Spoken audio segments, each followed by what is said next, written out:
Hello. I'm going to read to y'all again today something that continues to support me. And didn't want you to be distracted by the visual, so that's why you're probably just seeing a black screen. I didn't want to be distracted today either. So this is from If the Buddha Got Stuck, Charlotte Kasl, a handbook for change on a spiritual path. And I've read a few excerpts for you previously, and here's what I'm reading today. If you happen to have the book, it's page 66. I guess they're not so much chapters as maybe sections, and this one's numbered 19. I'm not sure what the significance of that is. May not matter. Just close your eyes if you want and just notice your own experience for a moment. Give yourself permission for your mind to wander. In mindfulness, there's no such thing as distractions. We're allowed to follow our attention wherever it takes us. Even if you realize you stopped listening to the sound of my voice, it's okay. Perfectly all right. Your attention may be drawn to a physical sensation in your body, or to one of your own thoughts or feelings, or something going on in your environment. All of these are cues to some part of you trying to get your attention to help you get a need met. So you can either give your full attention to that, and you may be aware of what that need is, or you may feel like you get lost in trying to figure it out, but whatever. If you can, just observe your experience. Go ahead. Realize your connection to the underlying unity of all life. Whatever we see is changing, losing its balance, but its background is always in perfect harmony.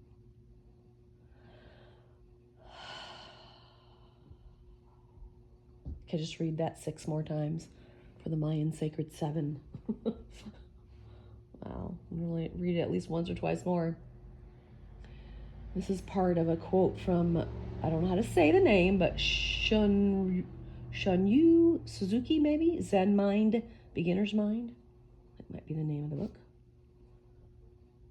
Whatever we see is changing, losing its balance.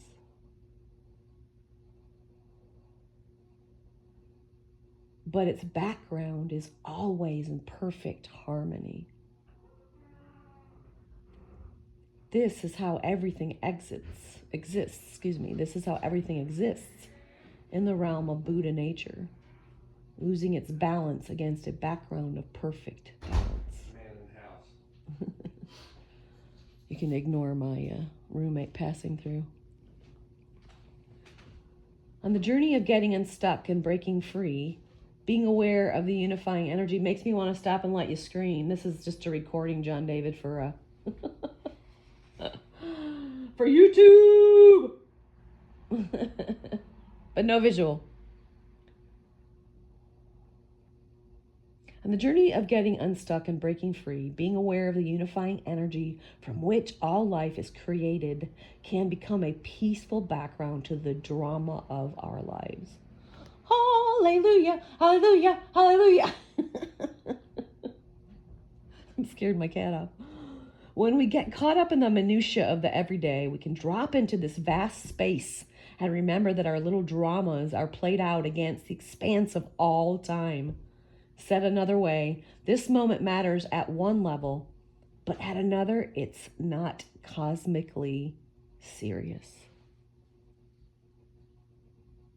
Ooh, could read that paragraph just time and time again. There's some exercises sometimes they give at the end of a section, and I wanted to get us to that, but client in a few minutes, and picked up my phone to check my time. We may not get that far. On the journey of getting unstuck and breaking free, being aware of the unifying energy from which all life is created can become a peaceful background to the drama of our lives. When we get caught up in the minutia of the everyday, we can drop into this vast space. I sometimes call it an infinite void, or the void of infinite possibility. We can drop into this vast space and remember that our little dramas are played out against the expanse of all time. Said another way, this moment matters at one level, but at another, it's not cosmically serious. We have to come back to this, y'all.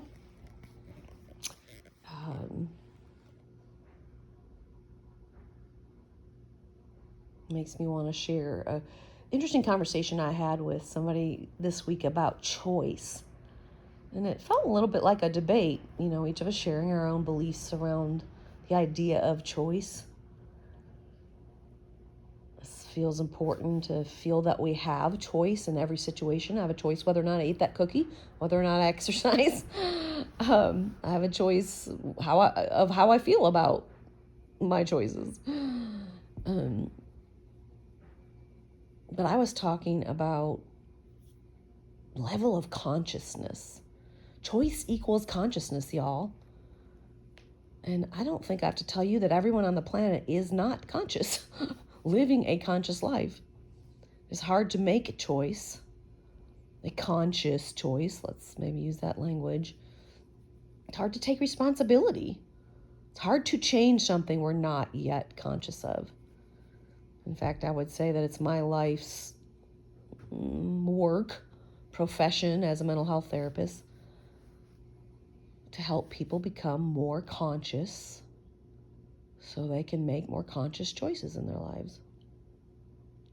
But an example I gave to someone else I was working with this week was giving her permission to embrace the fact that she's newly dating and she has the choice of whether or not she's going to go on that next date. She has a choice of who that date's going to be with. She has a choice of where they go and what they do. But she may not yet have a conscious choice of whether or not she dreads that date. That's been her experience up to now.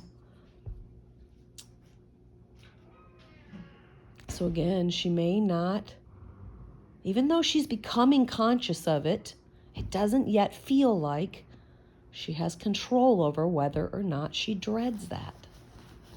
You might relate to that in life.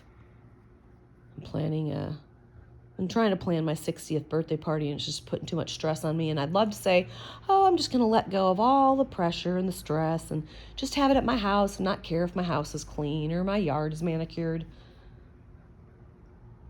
And I'm conscious that I will likely feel the pressure to do all of that because I care. I take pride in my home and my yard, and I want it to look a certain way. So I may make the choice not to have it here. Anyway, I love you, I love you, I love you. Gotta go for today. Give yourselves a big hug. And remember that whatever drama, whatever problem you seem to be facing against the vast expanse of space, the expanse of all time, whatever it is that you're really focused on and probably struggling with, perhaps causing some suffering, is not cosmically serious. And it's okay that it feels serious to you. Don't judge yourself if it does feel serious. I love you. I love you. I love you. I love you. Bye for now.